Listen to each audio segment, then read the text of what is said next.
জাপানের এক কুখ্যাত জঙ্গলে নিজের হারিয়ে যাওয়া বোনকে খুঁজতে আসে সারা। এই জঙ্গলে একবার কেউ প্রবেশ করলে আর ফিরে আসে না। সারা কি তার বোনকে খুঁজে পাবে, নাকি সেও হারিয়ে যাবে জঙ্গলের গভীরে? আজকে কথা বলবো 2016 সালে মুক্তি পাওয়া মুভি দ্য ফরেস্ট নিয়ে। মুভির প্রথম দৃশ্যে একটা গভীর জঙ্গল দেখানো হয়, যেখানে একটি মেয়ে কিছু একটা থেকে বাঁচার আশায় ক্রমাগত দৌড়ে চলেছিল। এরপর হঠাৎই সারার ঘুম ভেঙে যায় ও সে রিয়েলাইজ করে এটা একটা স্বপ্ন ছিল। দ্রুত সে নিজের ব্যাগ গোছায় আর জাপানের উদ্দেশ্যে রওনা হয়। ফ্ল্যাশব্যাকে দেখানো হয় সারার ছোটবেলার দৃশ্য, যেখানে সারা আর তার ছোট বোন জেস তাদের গ্র্যান্ডমার সাথে বসে টিভি দেখছিল। সারার বেরিয়ে যাওয়ার দুদিন আগে জাপান থেকে তার কাছে কল আসে। পুলিশ সারাকে জানায় যে তার বোন জেসকে দুদিন ধরে খুঁজে পাওয়া যাচ্ছে না। জেস যে স্কুলে পড়াতো সেখান থেকে স্টুডেন্টসদের একটা ফরেস্ট ট্রিপে নিয়ে যাওয়া হয়েছিল। এই ফরেস্ট মাউন্ট ফুজির গা ঘেঁষে অবস্থিত এবং এর নাম ছিল ফরেস্ট। সারার সাথে জাপান যাওয়ার ডিসিশন নেয় কারণ সে বিশ্বাস করত জেস জীবিত আছে। সে এ ব্যাপারে তার বয়ফ্রেন্ড রবকেও বলে। রব তাকে যেতে মানা করে কারণ জেস সবসময় সমস্যায় পড়তো আর সারাকেই তাকে উদ্ধার করে আনতে হতো। কিন্তু সারা রবকে জানায় যে সে জেসকে খুঁজতে চলে যাবে। তখন রব তাকে বলে যদি সে সারাকে ফোনে না পায় তবে সে ডাইরেক্ট জাপান চলে যাবে সারাকে ফিরিয়ে আনতে। সারা জাপানে গিয়ে যেখানে নাইট স্টে করছিল, রাতে হঠাৎই তার বারান্দা থেকে অদ্ভুত সাউন্ডস আসতে থাকে। সারার ঘুম ভেঙে যায় আর সে কি হচ্ছে দেখার জন্য বাইরে বেরিয়ে আসে। সে নিচে বেসমেন্টে একটা ইয়েলো টেন্ট দেখতে পায়। টেন্টের চেন খুলে সে একটা বাচ্চা মেয়ে দেখে, যার কাছে যাওয়ার সাথে সাথে সে একটি ভয়ঙ্কর চেহারার মেয়েতে রূপান্তরিত হয়। এতে সারা প্রচণ্ড ভয় পেয়ে যায় ও তার ঘুম ভেঙে যায়। সে বুঝতে পারে এটা তার স্বপ্ন ছিল। এরপর সে জেসের স্কুলে যায়। ক্লাসের একটা মেয়ে সারাকে দেখে ভয়ে চিৎকার করতে শুরু করে। এরপর যখন টিচার্স তাকে প্রশ্ন করে, সে জানায় সারাকে দেখতে একদম জেসের মতন। এই জঙ্গল থেকে কেউ ফেরে না, শুধু ইউরে নামের ভূত ফিরে আসে যারা প্রচণ্ড রেগে থাকে। আর সারাকেও সেই ইউরি ভেবেছিল। এসব শুনে সারা প্রচণ্ড ডিস্টার্বড ফিল করে আর স্কুল থেকে চলে যায়। এরপর সারা ইন্টারনেটে ওই ফরেস্টের ব্যাপারে রিসার্চ করতে থাকে। সে ওখানে ঘটা অনেক মৃত্যু সম্পর্কে জানতে পারে। পরদিন সকালে সারা সেই ফরেস্টের উদ্দেশ্যে বেরিয়ে পড়ে। জঙ্গলের বাইরে সারা একটা ইন দেখতে পায় ও সেখানে তার বোনের ব্যাপারে প্রশ্ন করে। ইনের রিসেপশনিস্ট সারাকে বেসমেন্টের মর্গে নিয়ে যায় ও সেখানে আজ সকালেই পাওয়া একটা মেয়ের লাশ দেখতে বলে। সারা চেক করে বলে যে এটা তার বোন নয়। এরপর সে নিজেই ফরেস্টে গিয়ে ইনভেস্টিগেশন করবে ঠিক করে। রিসেপশনিস্ট তাকে ওয়ার্নিং দিতে গেলে সে তাকে পাত্তা দেয় না। সে ইন থেকে বেরিয়ে যাওয়ার সময় ইনে থাকা একটি মেয়ে তাকে জানায় যে এই জঙ্গলে ইউরে নামের এক আত্মা থাকে, যে মানুষের ভেতর থেকে তাদের অপরাধ বোধ বের করে আনে আর এমন জিনিস তাদের দেখায় যে একসময় সেটা সহ্য করতে না পেরে মানুষ নিজেদের শেষ করে দেয়। জঙ্গলে খানিকক্ষণ খোঁজাখুঁজির পর তারা আবার ইনে ফিরে আসে।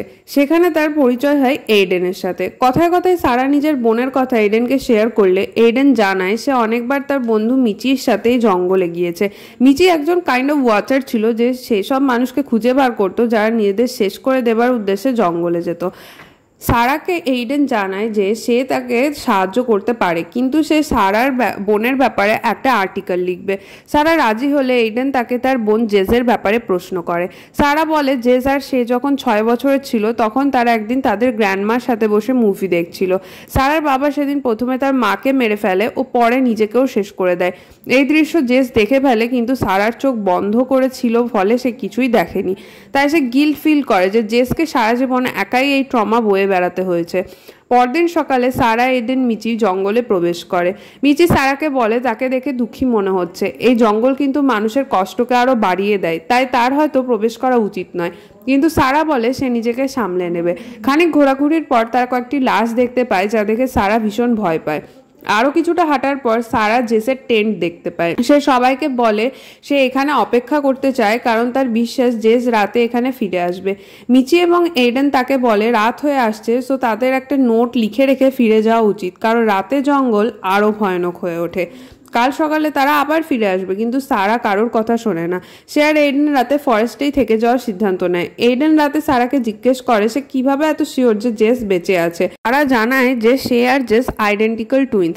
সারা নিজের ভেতর একটা আওয়াজ শুনতে পেত, যেটা জেস না থাকলে শান্ত হয়ে যাবে। এরপর তারা ঘুমিয়ে পড়ে। মাঝরাতে সারা কিছু আওয়াজ পেয়ে টেন্ট থেকে বেরিয়ে আসে।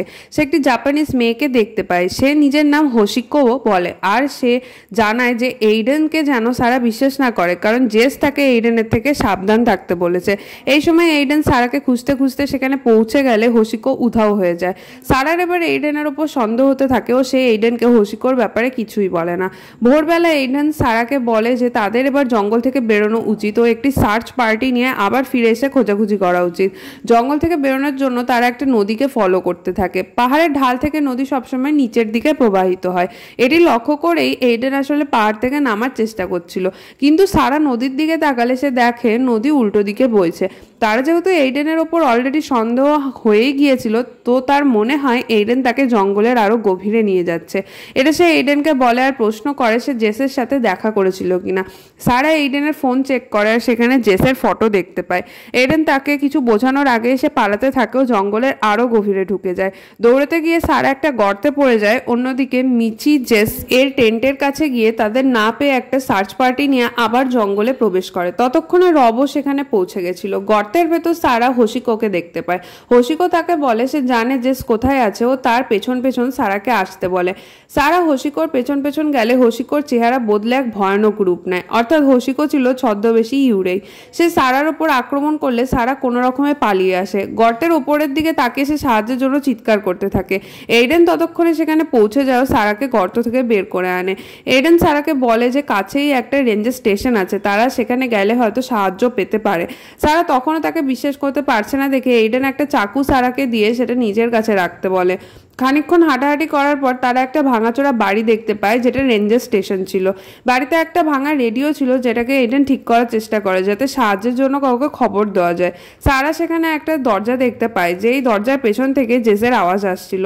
জেসের তরফ থেকে সারা একটা লেটার পায় যাতে লেখা ছিল এইডেন তাদের মারতে চায়, তাদের চাবি নিয়ে সেখান থেকে দ্রুত পালাতে হবে। সন্দেহের বশে সারা এইডেনকে ছুরি দিয়ে হামলা করে আর চাবি চায়।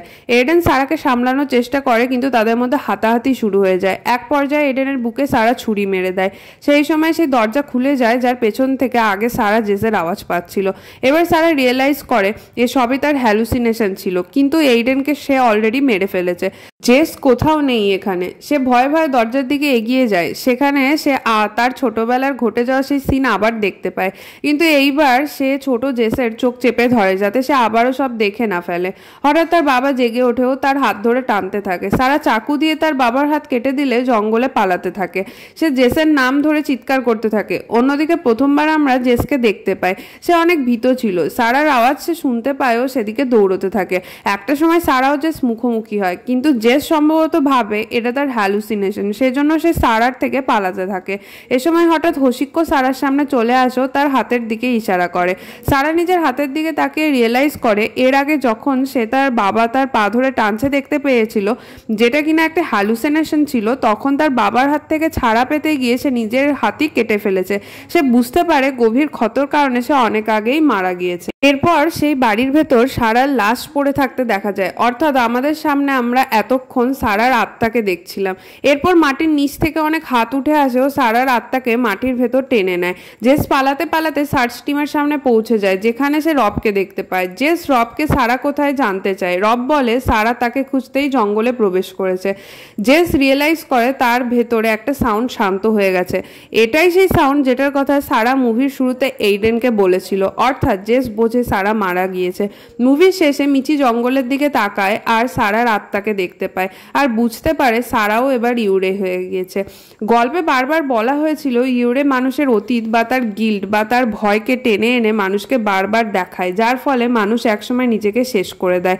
যেমনটা সারা বলে যে জেস অনেক নেগেটিভ। এই নেগেটিভ থাকার কারণেই হয়তো জেসকে এই জঙ্গল বিভ্রান্ত করতে পারেনি, কিন্তু সারার ভেতর থাকা অপরাধ বোধ বারবার হোশিকো ও বেসমেন্টের ছোটবেলায় ঘটে যাওয়া ঘটনা রূপে সামনে আসছিল। ভেতর থেকে দুর্বল হওয়ার কারণে যে শেষ অবধি বেঁচে গেল, কিন্তু সারা বাঁচতে পারে না।